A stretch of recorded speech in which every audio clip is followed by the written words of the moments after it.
नमस्कार। हाँ नमस्कार, मैं ध्रुव अग्रवाल और क्रूसेड इंडिया आंदोलन में चला रहा हूँ पिछले 25 सालों से, और मेरी करीब 100 किताबें आ चुकी हैं। बहुत सारा हम लोगों ने धर्म का भी अध्ययन किया, अध्यात्म किया और देश का किया। वतन आज़ाद हुआ, सारे जहाँ से अच्छा हिंदुस्तान हर गली में हर कोने में गाया गया। संविधान बना, संविधान के आर्टिकल 26, 27, 28 ने धर्म की छूट दी कि कोई भी आदमी, चाहे हिंदू हो, चाहे मुस्लिम हो, चाहे सिख हो, ईसाई हो, पारसी हो, कोई भी धर्म हो, जैसे संसार के कोई भी धर्म यहाँ पे अपना सकता है और अपना प्रमोशन कर सकता है। उस दौरान ये वक्फ बोर्ड बने और वक्फ बोर्ड की संपत्ति 1991 में सुप्रीम कोर्ट ने कहा कि केवल 5 शहरों में ही 2 लाख करोड़ कम से कम वक्फ बोर्ड की संपत्ति है। तमिलनाडु हाई कोर्ट ने कहा 1 लाख करोड़ संपत्ति केवल तमिलनाडु में। उस हिसाब से यदि इंडेक्सेशन किया जाए, आज हिंदुस्तान के अंदर कम से कम 25 लाख करोड़ की संपत्ति वक्फ बोर्ड पे है। लेकिन उसके बावजूद मुस्लिम दर दर ठोकरें खा रहा है और उसका कलंकित हो रहा है, परेशान हो रहा है, क्योंकि जो धर्म बेस्ड है और जो संस्थाएं हैं, जो छूट दी गई, जो संविधान ने कहा, और जो लोग जब देश का बंटवारा हुआ उसके बावजूद उन्होंने कहा कि हमें इस वतन से प्यार है, हम यहाँ रहेंगे, यहीं अपना धर्म करेंगे, उन लोगों के साथ अत्याचार हो रहा है। क्योंकि कुछ चंद लोगों ने केवल धर्म के सहारे या ये कह के कि मुस्लिम धर्म पे खतरा है, उन प्रॉपर्टियों पे कब्जा कर लिया। उन्होंने बड़ी बड़ी जो बिल्कुल सड़क साइकिल पे चलते थे उनकी यूनिवर्सिटियाँ हो गई। यहाँ भी दिल्ली के अंदर आम आदमी पार्टी है, भारतीय जनता पार्टी के विजेंद्र गुप्ता जी ने 2 साल पहले मुद्दा उठाया। अमानुल्लाह खान ने जब 36 वक्फ बोर्ड के अंदर अवैध भर्तियां करी, और वो अवैध भर्तियां किस लिए की गई थी? जिससे कि उस माल को आराम से खाया जा सके। उसके बावजूद सब सरकारें मिली हुई हैं, ना भारतीय जनता पार्टी ने कुछ किया, ना आम पार्टी का तो वो था ही विधायक अमानुल्लाह खान। 2017 से उत्तर प्रदेश के अंदर बार बार कहा जा रहा है कि सिया बोर्ड पर भी, सिया वक्फ बोर्ड पर भी, सुन्नी वक्फ बोर्ड पर, सब पे CBI लगाई, FIR भी की। योगी जी भी कह रहे हैं कि भाई इन पे जांच होगी, लेकिन असलियत में हो कुछ नहीं रहा। हो तब सकता है जब जनता जागे, जब मुस्लिम समाज जागे, जो दर दर ठोकरें खा रहा है कि हमारी इतनी संपत्ति होते हुए, इतनी जगह होते हुए, इतने संसाधन होते हुए भी मुस्लिम लोगों को ऐसा लग रहा है कि हमारे ही लोग उनको प्रताड़ित कर रहे हैं। क्योंकि हर जगह, केवल दिल्ली के अंदर, मैं आपको बताऊं कि पूरे हिंदुस्तान के अंदर हर 100 मुसलमानों पर एक मुस्लिम मस्जिद या जगह है। मतलब ये समझिए 25 लाख से ज़्यादा ऐसी जगह हैं, और यदि ज़मीन का हिसाब लगाया जाए तो हज़ारों एकड़ नहीं, कई लाख एकड़ ज़मीन तो केवल दिल्ली और NCR रीजन के अंदर ही वक्फ बोर्ड के पास है। लेकिन अवैध बिक्री हो रही है। जो है वक्फ बोर्ड के एक्ट में लिखा है, सेक्शन 45-46 के अंदर हर वक्फ बोर्ड को ऑडिट कराना होता है, अंकेक्षण कराना होता है और उसकी रिपोर्ट सबमिट करनी होती है। लेकिन वो कुछ भी नहीं हो रहा है। जो खुद जो माइनॉरिटी के मंत्री हैं उत्तर प्रदेश में, वो सवाल उठा चुके हैं। लेकिन सवाल उठाने के बावजूद जब तक मुस्लिम समाज जो दर दर ठोकर खा रहा है, कलंकित हो रहा है, परेशान हो रहा है, वो नहीं जानेगा कि उनकी कितनी संपत्ति है और कितना अधिकार उनको मिला हुआ है संविधान के अंदर अपने धर्म को प्रोपोगेट करने को, वो यहाँ पे ऐसा ही रहेगा, बेचारा रहेगा।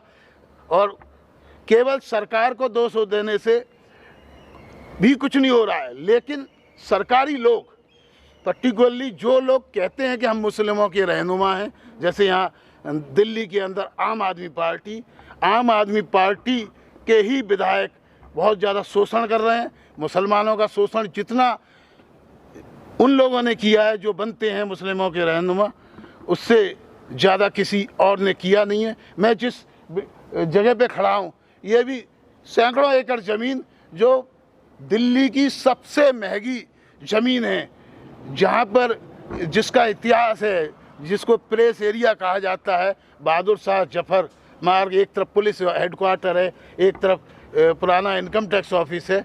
ये सबसे महंगी और इसको दिल्ली बंद कहा जाता है। यहाँ पे इतनी जगह है। इसी तरह सारी प्राइम जगह जो सबसे महत्वपूर्ण जगह हैं वो वक्फ बोर्ड के पास हैं, लेकिन वक्फ बोर्ड के जो नेता हैं उनको केवल मंत्रियों से मिलने में या बड़े बड़े लोगों से मिलने में फ़ख्र महसूस होता है, और उनके साथ मिलकर वो एमसीडी को भी से अपने साथ मिला लेते हैं, सरकार को भी अपने साथ मिला लेते हैं।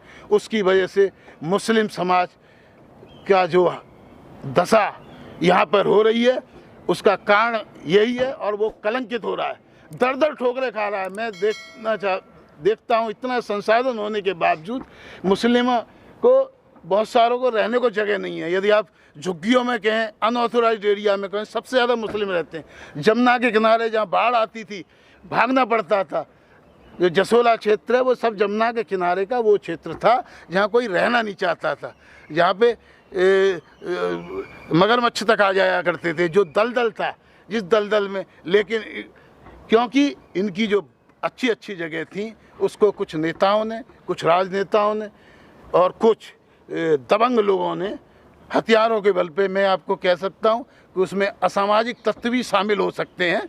और क्योंकि जब जांच की जाएगी तभी वो चीज़ें सामने आएगी, क्योंकि दबंग लोग ऐसे होते हैं वो अपने विरुद्ध कोई भी आरोपी को जिंदा नहीं छोड़ते या उस आरोपी के सबूत नहीं छोड़ते। इसकी वजह से लोग सामने नहीं आ पाते। लेकिन इसकी वजह से उन दलदलों में जो सबसे घटिया जगह हैं, जहाँ पानी की सुविधा नहीं, जहाँ बिजली की सुविधा नहीं, जहाँ पे स्वच्छ हवा नहीं, जहाँ गंदगी है, ऐसी जगह में रहने को मुस्लिम समाज के ऐसे ऐसे होनहार लोगों को वहाँ पे रहना पड़ रहा है। कारण यही है कि उनके ही जो धर्म के रहनुमा बनकर उन लोगों ने जो वक्फ बोर्ड की जो संपत्ति है वो इतनी ज़्यादा है, मेरे को लगता है इतनी संपत्ति वक्फ बोर्ड के पास पूरे संसार में, चाहे मुस्लिम देश कितने भी रईस कितने तेल की वजह से कितने हों, तब भी किसी भी संस्था के वक्फ बोर्डों पर या जो धार्मिक इंस्टीट्यूशंस पर इतनी संपत्ति नहीं है जितनी इस हिंदुस्तान के अंदर वक्फ बोर्ड के बाद आज। सर, इतना भ्रष्टाचार क्यों है वक्फ बोर्ड में, आपको क्या लगता है? इसका भ्रष्टाचार ऐसा है कि वो भ्रष्टाचार करते हैं धर्म के नाम पर।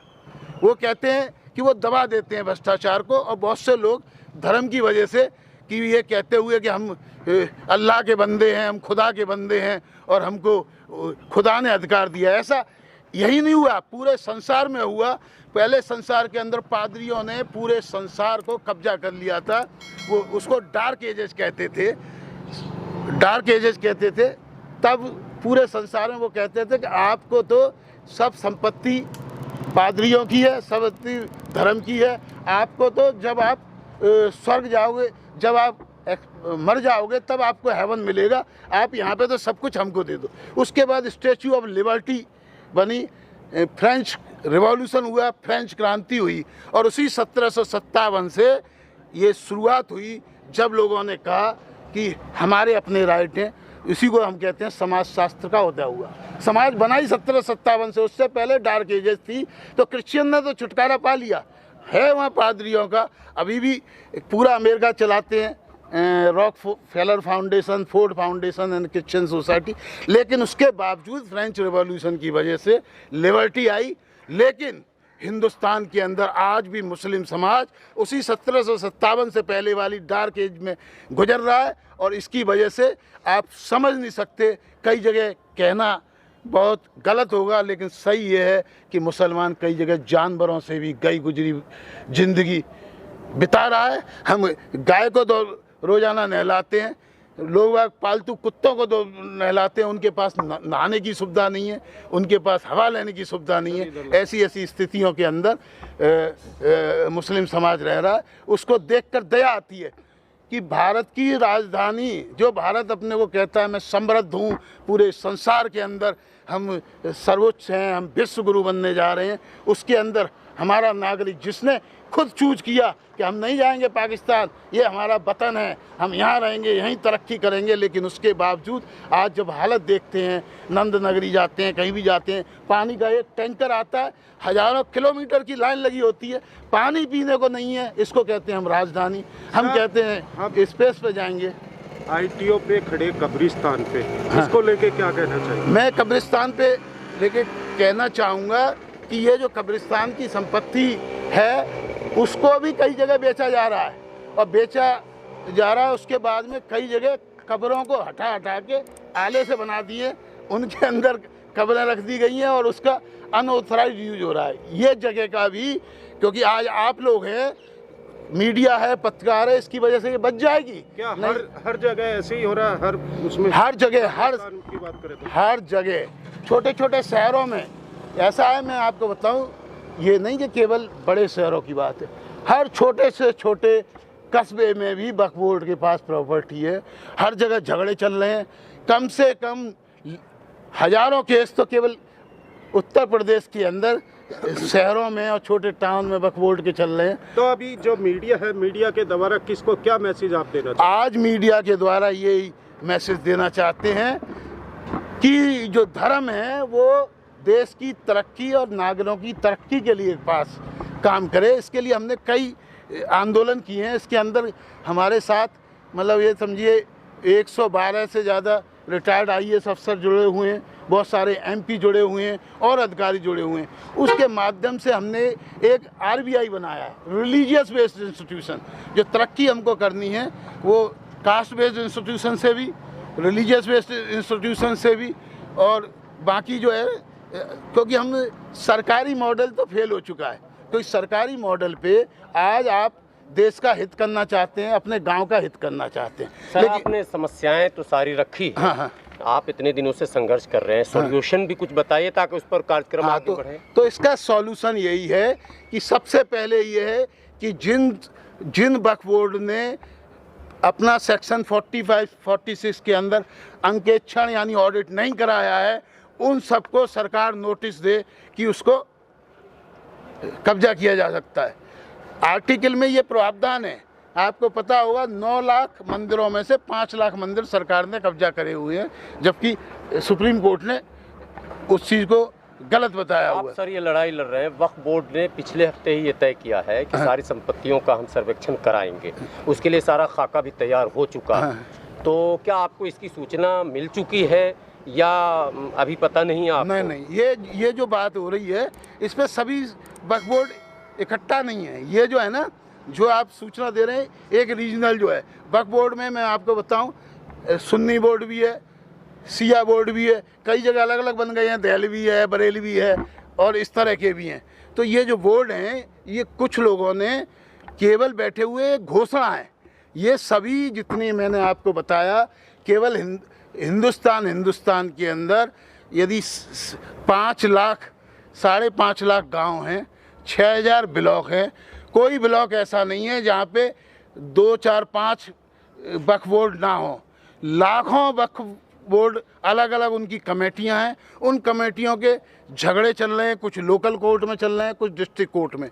तो ये जो घोषणा है ये कुछ लोगों ने बैठ के कर दी। उनको पूरे देश की ना तो सहमति है, ना सम्मति है, ना इसको कोई कानून है, ना केंद्र सरकार इस पर राजी है, ना स्टेट सरकार राजी है। वो केवल एक एक स्टेटमेंट दे देते हैं जब कोई एक केस आता है। इसके लिए सबसे पहले ये जो आज मुझे बहुत खुशी है कि इतने सारे जो मीडिया, क्योंकि आप ही ताकत हैं जो इस चीज़ को जन जन तक पहुंचा सकते हैं, उनको जागृत कर सकते हैं कि आपका धर्म के नाम पर ऐसा हुआ।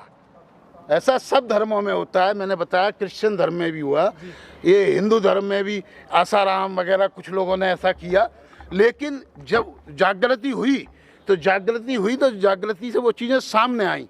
आज भी कम से कम 5 लाख मंदिरों का जो टोटल संपत्ति होगी, वो संपत्ति होगी कम से कम 50 लाख करोड़, जो सरकार का कब्जा है। सरकार के अफसर बैठे हुए हैं, तो उसका सही तरह हो रहा है। अदरवाइज वहाँ भी व्यवस्था थी, वहाँ भी गंदगियाँ हुआ करती थी। सरकार की निगरानी में ही काम कर रहा है। किसका? वक्फ बोर्ड क्या पूरी तरह स्वतंत्र है? सरकार का देखिए, कोई लगाम नहीं है। वक्फ बोर्ड ऐसा होता है, ये जो वक्फ जैसे ट्रस्ट एक्ट है, सर इधर देखिए, जैसे ट्रस्ट है या सोसाइटी आप बनाते हैं, जैसे आप कंपनी बनाते हैं, कंपनी होती है उसके लिए क्या कहते हैं, कमाने के लिए।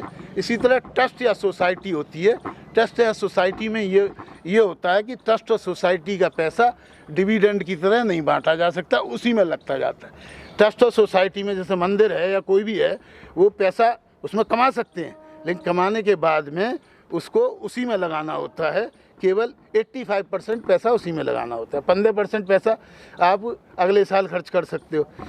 अब क्या हो रहा है, इसी तरह ये वक्फ बोर्ड भी, जिस तरह ट्रस्ट एक्ट है इसी तरह वक्फ बोर्ड है, ये इंडिपेंडेंट है, ये सरकार का कोई कंट्रोल नहीं है। सरकार की रेगुलेशन जरूर है, रेगुलेशन इस बात पे सर, अब चलते चलते छोटे शब्दों में आप चाहते क्या है, किससे क्या चाहते हैं वो बताइए। हमने पहली चीज बताया, जो आपकी है, मांग ये है कि इसका प्रॉपर ऑडिट हो और जो लोग प्रॉपर काम नहीं कर रहे हैं, जो वक्फ बोर्ड के नियम का पालन नहीं कर रहे हैं, उनको हटाया जाए। उनकी जगह यदि सरकार या तो टेक ओवर करे या सरकार ऐसे लोगों को चुने या उनको नॉमिनेट करे जो नियम का पालन करें। जो नियम का पालन नहीं करें, जो उसके फंड में गड़बड़ी करें, और कोई भी ट्रस्ट की संपत्ति भी बेचने का अधिकार नहीं है, इसी तरह वक्फ की संपत्ति भी बेचने का अधिकार नहीं।